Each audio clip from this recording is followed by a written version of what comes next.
Subscribe to our YouTube channel and press the bell icon to get the latest updates. हमारे साथ हैं बिहार के वरिष्ठ नेता संजय कुमार झा जी, जो कि वाटर रिसोर्सेज मिनिस्टर भी हैं। सर, ये अभी एक पूरी कंट्रोवर्सी खड़ी हो गई है विद आम आदमी पार्टी। ये कह रही है कि उन्होंने पूरा किराया दिया है जो ट्रेन दिल्ली से बिहार की तरफ आई, और उसके बाद आपने एक लेटर पोस्ट किया कि ऐसा नहीं है। क्या मतलब पूरा क्या इशू है? देखिए, और सब स्टेट से भी हम लोगों का जो माइग्रेंट लेबर है वो आ रहा है। कोऑर्डिनेशन स्टेट गवर्नमेंट में जो नोडल ऑफिसर है उनका है, और कहीं से ये कंट्रोवर्सी नहीं हुई। ये सारा कंट्रोवर्सी शुरू हुआ वो जब उनके एक मंत्री हैं जब ट्वीट किया कि हम लोग भेज रहे हैं लेबर को, इसका पैसा उनकी सरकार ने दिल्ली में दिया है। एक तो नहीं लिखना चाहिए था। आपको पता है कि बिहार के लोगों का दिल्ली में, जो बिहार के मजदूर हैं, जो दिल्ली के बनाने में उनका भी बहुत बड़ा कंट्रीब्यूशन है, इनके सरकार बनाने में कंट्रीब्यूशन है। उसके बाद आप लिखते हो कि हम भाड़ा दिए हैं, तो एक तो भाड़ा उड़ा क्या दिए तो जाने बिहार में, और दूसरी तरफ उनका लेटर है जो लेटर लिखते हैं कि जो रिम्बर्स करना है भाड़ा वो आप मुझे दीजिए, आप मजदूर को मत दीजिए। उन्हीं का लेटर आया हुआ है। तो हम लोगों ने कहा कि भाई हमारे यहाँ तो पॉलिसी हो गया है। नीतीश कुमार जी ने कहा है कि जो भी लोग आएगा बाहर से उसको हम क्वारंटाइन कराने के बाद उनको जो भी भाड़ा लगा है वो उनको हम लोग दे देंगे, ऊपर से 500 रुपीज़ भी उनको देंगे। और यही बात मैंने कही कि भाई आप जो लिख रहे हैं तो या तो एक ही बात हो सकती है, आपने भाड़ा दिया तो फिर लेटर क्यों लिखा? क्यों आपने रिइंबर्समेंट के लिए फिर लेटर लिखा बिहार सरकार को? या उसके लिए आपने लिखा तो आपको फिर ट्वीट नहीं करना चाहिए था? सर, अब उनका ये कहना है कि आप लोग ये लेटर अब जो दिखा रहे हैं, ये लेटर पहले लिखा गया था, जब उन्होंने पहले आपसे पूछा था कि आप लोग इसके लिए पे करना चाहते हैं या नहीं, और जब आपकी तरफ से कोई जवाब नहीं आया तो उन्होंने इसका डिसाइड किया कि वो लोग पे करेंगे। आपको पता है कि आज के डेट में हर एक, हम लोगों ने जब अलाउ किया तभी तो ट्रेन आ रहा है। ये कंसेंट देना पड़ता है बिहार सरकार को, बिहार में कोई ट्रेन आती है तो। और रेलवे मिनिस्ट्री का गाइडलाइन है, उस गाइडलाइन में आप देखेंगे तो दिया हुआ है कि जहाँ से ट्रेन ओरिजिनेट करता है वहाँ की सरकार को वो लोग, क्योंकि टिकट नहीं बिकेगा तो वो सारा बल्क टिकट उनको दे देता है। अब वो उनके ऊपर है कि वो पैसा लेके करते हैं या खुद देते हैं, ये उनके ऊपर है तय करना। और बिहार में जो भी आ रहा है उसको मैं बताया कि नीतीश कुमार जी ऑलरेडी बोल चुके हैं, उनको सारा भाड़ा उनको मिल जाएगा। ये तो और तो कोई ट्वीट किया नहीं। आपने किसी और का ट्वीट देखा क्या? हरियाणा से भी लोग आ रहे हैं, तेलंगाना से भी आ रहा है, उन्होंने ही ऑर्गेनाइज करके भेजा और यहाँ हम लोग उनका टिकट का वो करेंगे। लेकिन किसी ने ट्वीट किया क्या? ये यही हैं जो वोट भी लिए। मैं ये इसको कोई कंट्रोवर्सी नहीं करना चाहता था, लेकिन हम लोगों को भी अजीब लगा कि भाई आप कोई ट्रेन में कोई आ रहा है, इस कोरोना के टाइम में भी आप पॉलिटिक्स कर रहे हो इस क्रेडिट लेने का। और सबसे पहले आपको ध्यान होगा सारा विवाद इन्हीं लोगों का किया हुआ था जब दिल्ली में प्रचार करके लोगों को बस दे करके उन्होंने दिल्ली से बाहर निकालवा दिया था, उनका जान खतरे में डाला था। उस समय तो यही न था कि लॉकडाउन का मतलब जो जहाँ है वहीं रहेगा। उन्होंने 1 मिनट समय नहीं लगाया। जो सालों साल लोग मेहनत करके दिल्ली को बनाए, आज जब क्राइसिस आया तो 24 घंटा भी नहीं लगा उनको दिल्ली से निकालने में। ये इन्हीं का किया हुआ था। और इसके बाद जब ये विवाद किया तो हम लोगों ने क्लैरिफाई किया कि नहीं, आप गलत बोल रहे हैं। सर, आपको लगता है कि जो ये पूरा माइग्रेंट वाला इशू है, आपने भी देखा होगा जो छत्तीसगढ़ के मजदूर थे जिनका महाराष्ट्र में ट्रेन के नीचे जो आ गए, उनकी जान चली गई, ये जो एक पूरा इशू था स्टार्टिंग में ही इन मजदूरों को, माइग्रेंट वर्कर्स को जो आना चाहते थे, उनको पहले ही किसी तरह से ये जिन जिन प्रदेश वो जाना चाहते थे, खासकर बिहार यूपी, अलाउ किया जाना चाहिए था सेंटर की तरफ से। उस समय जो परिस्थिति बनी उस हिसाब से भारत सरकार ने लॉकडाउन किया।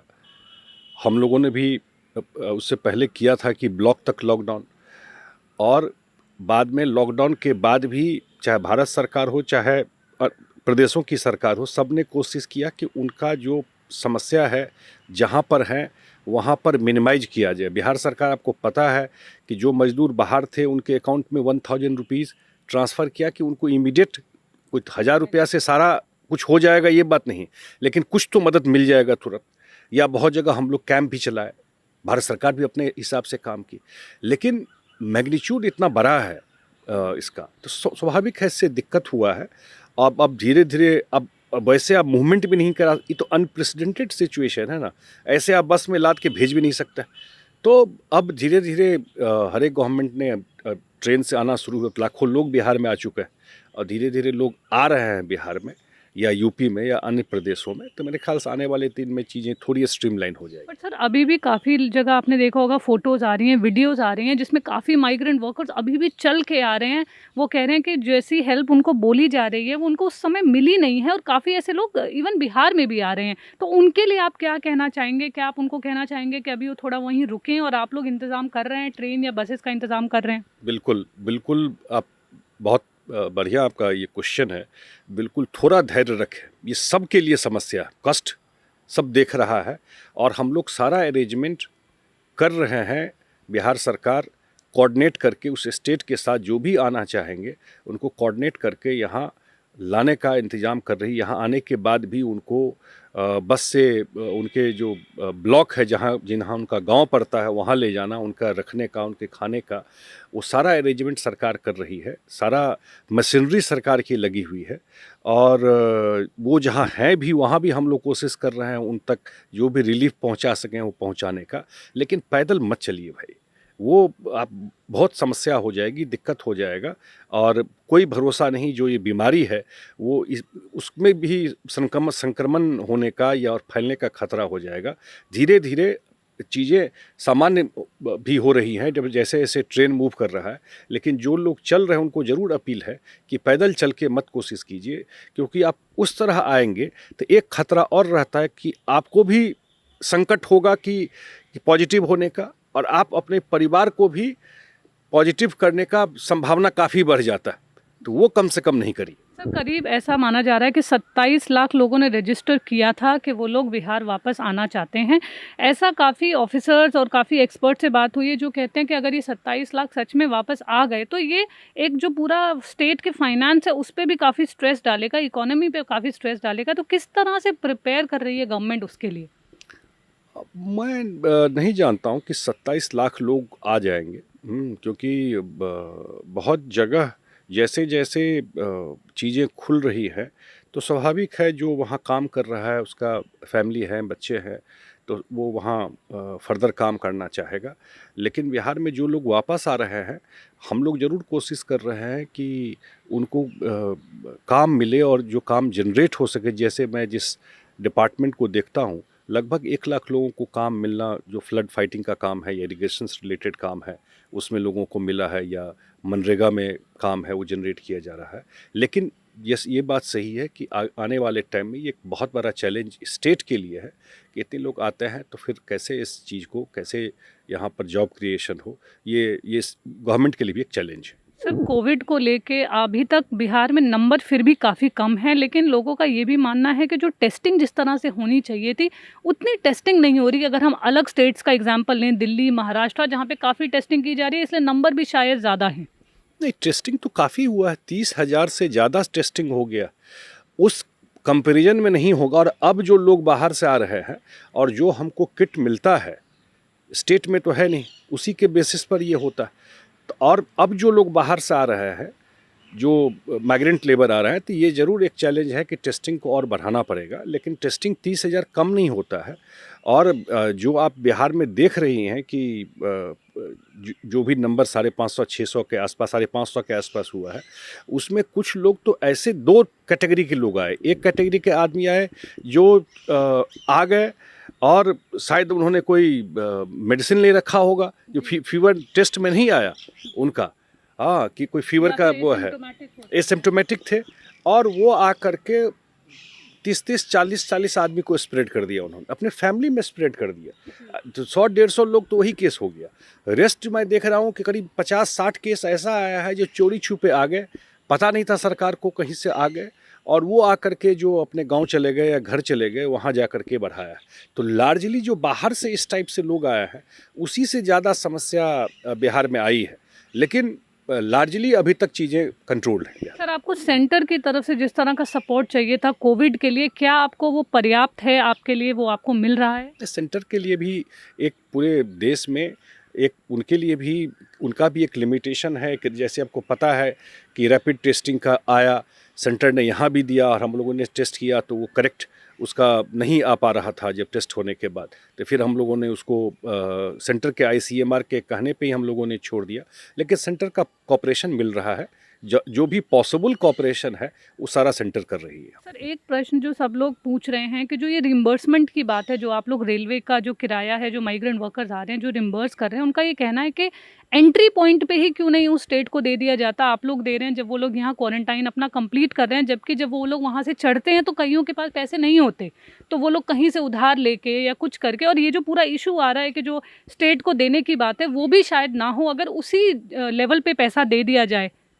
नहीं, ये तो तय, एक तो पर्पस ये भी था कि यहाँ आने के बाद वो क्वारंटाइन सेंटर में रहें। आप ये भी एक बात अप्रिशिएट कीजिएगा कि अगर इस तरह वो घर चले जाएंगे तब तो स्टेट में का क्या स्केल होगा इसके पॉजिटिव केसेस निकलने का, वो कोई बड़ा डिफ़िकल्ट होगा ये चीज़ को कंट्रोल करना। तो अगर इस चेन को ब्रेक करना है तो उनको क्वारंटाइन सेंटर में रहना होगा। तो एक ये भी ये इंसेंटिव है कि वो रहेंगे, उनको पैसा मिलेगा, उनका जो किराया है ये प्लस जो हमने कहा कि 500 रुपया है, एक पर्पस ये भी है। और जो गाइडलाइन है जो मैं पहले बताया रेलवे का, वो एक गाइडलाइन में जो ओरिजिनेटिंग जगह है वहाँ का जो स्टेट है उसकी भी रिस्पॉन्सिबिलिटी है इस चीज़ को ऑर्गेनाइज करने का, भेजने का। हम लोग तो यहाँ तैयार बैठे हुए हैं ये सारा चीज़ करने के लिए, इस वजह से कि भाई वहाँ पर रहें वो, और फिर उनका जो पैसा है वहाँ पर मिल जाएगा। और बिल्कुल क्लियर कट उस गाइडलाइन में लिखा हुआ है कि ओरिजिनेटिंग स्टेट को वो टिकट दे देंगे और वो उनकी जवाबदेही है कि वो कलेक्ट करें या अपने सिस्टम से ले करके। और बहुत सारे काम लोग जो वहाँ पे काम कर रहे हैं तो उनका कोई रिस्पॉन्सिबिलिटी नहीं है। आपके यहाँ मैंने सालों से वहाँ काम कर रहे हैं तो केवल प्रवचन देने के लिए है क्या जो आप देते हैं? तो उस ये बात भी तो देखना चाहिए ना कि आपके यहाँ कोई रहा है। मैंने बताया आपको कि दिल्ली में क्या ये हुआ, और मैटर ऑफ कंसर्न भी है कि इनके कंट्रीब्यूशन को कहीं से कोई रिकॉग्नाइज न करे। एक से एक आइकॉनिक बिल्डिंग देखते हैं, मेट्रो देखते हैं, तो कहीं रोल रहा होगा नहीं लोगों का भी। आज तो देख रहे हैं ना धीरे धीरे कि पंजाब के चीफ मिनिस्टर ने फ़ोन किया नीतीश कुमार जी को कि आप अपील कीजिए कि लोग नहीं जाए यहाँ से। तेलंगाना वाले कह रहे हैं कि आप अपील कीजिए नहीं जाएं, हम वो वापस ले जाना चाहते हैं। तो इनके रोल को तो अभी तक फोकस में नहीं आया था कि इनका कितना बड़ा कंट्रीब्यूशन जिस स्टेट में जाते हैं वो करता है। इस बार लोगों को जानकारी मिल रही कि जहाँ आप जाते हैं कितना वेल्थ बिल्ड करते हैं, उस स्टेट को बिल्ड करने में कितना बड़ा रोल है। और जब क्राइसिस आया तो ये भी लोग देख रहे हैं कि वो वहाँ की सरकार उनके साथ कैसे खड़ी रही है।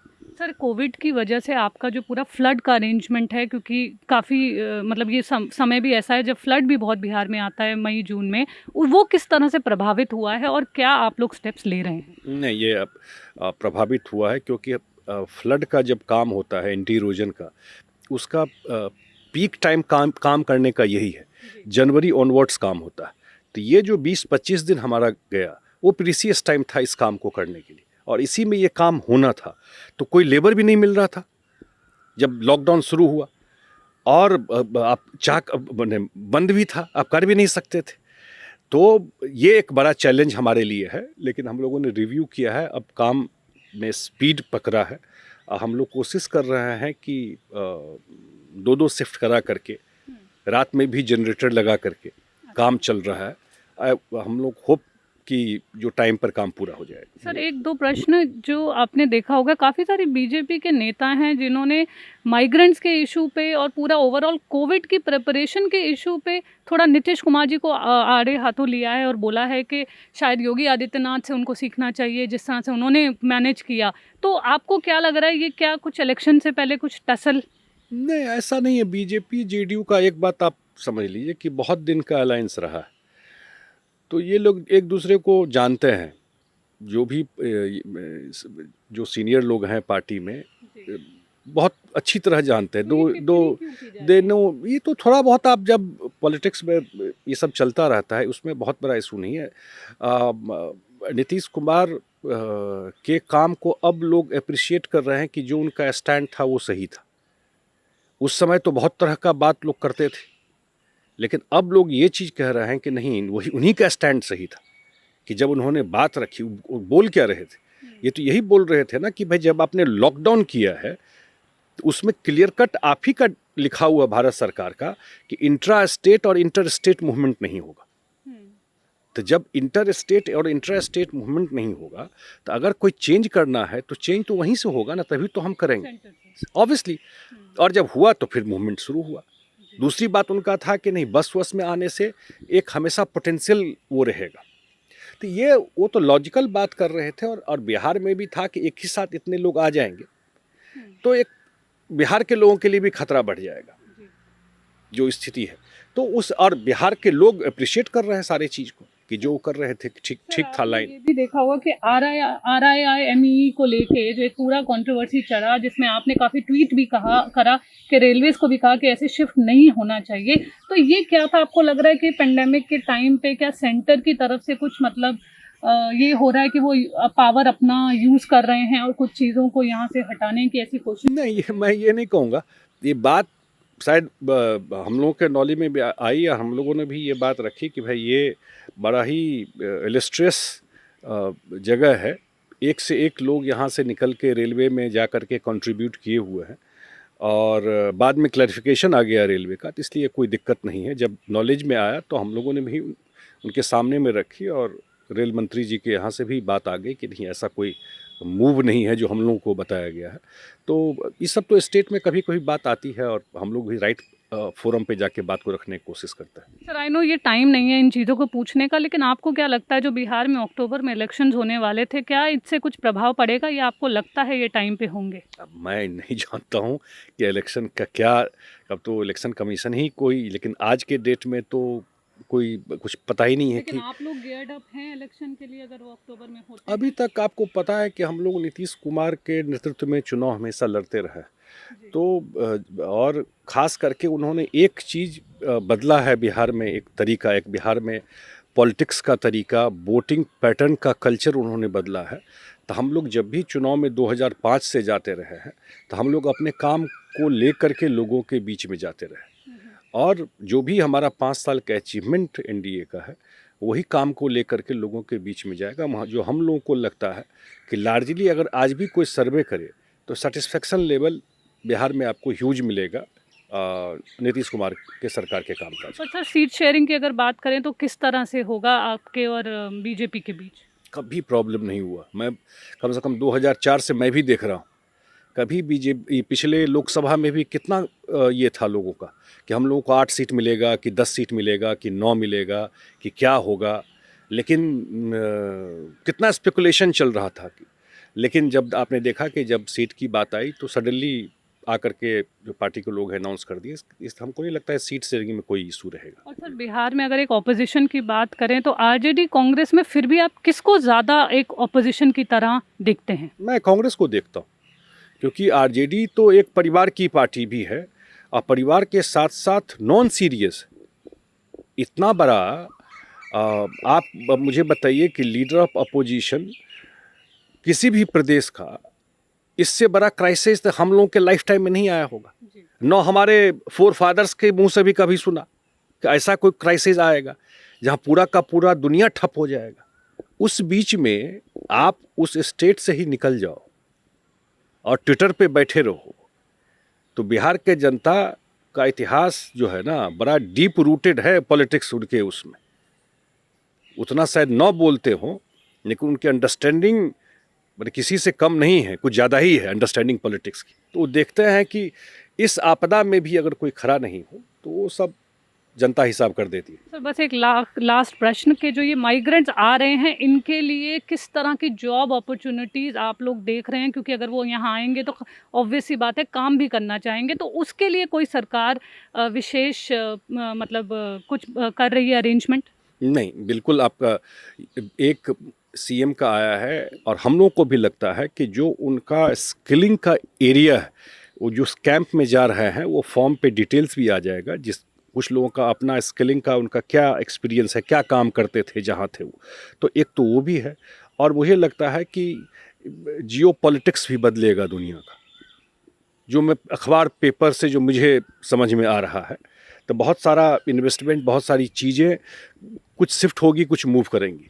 तो बिहार में एक अपॉर्चुनिटी चीप लेबर की या स्किल्ड लेबर का एक बहुत बड़ा बिहार ऑप्शन एक दे सकता है। तो किसी को मूव करना होगा, किसी को इंडस्ट्री को बिहार में मैन्युफैक्चरिंग इंडस्ट्री को लेकर के, या कोई और भी इस टाइप का आपको कोई इंडस्ट्री आती है, तो ये बिहार भी एक बड़ा प्लेटफॉर्म हो सकता है। आने वाले जियो पॉलिटिक्स में जब चीज़ें मूव करेंगी तो मुझे लगता है कि क्योंकि आपको लेबर तो चाहिए, स्किल्ड लेबर चाहिए, तो वो बिहार के पास जो एक अपॉर्चुनिटी आ रहा है, शायद नेक्स्ट एरा बिहार का ही हो। हमारे साथ बने रहने के लिए बहुत बहुत धन्यवाद sir. This is Neelam Pandey for the Print. Keep following our YouTube channel for more updates.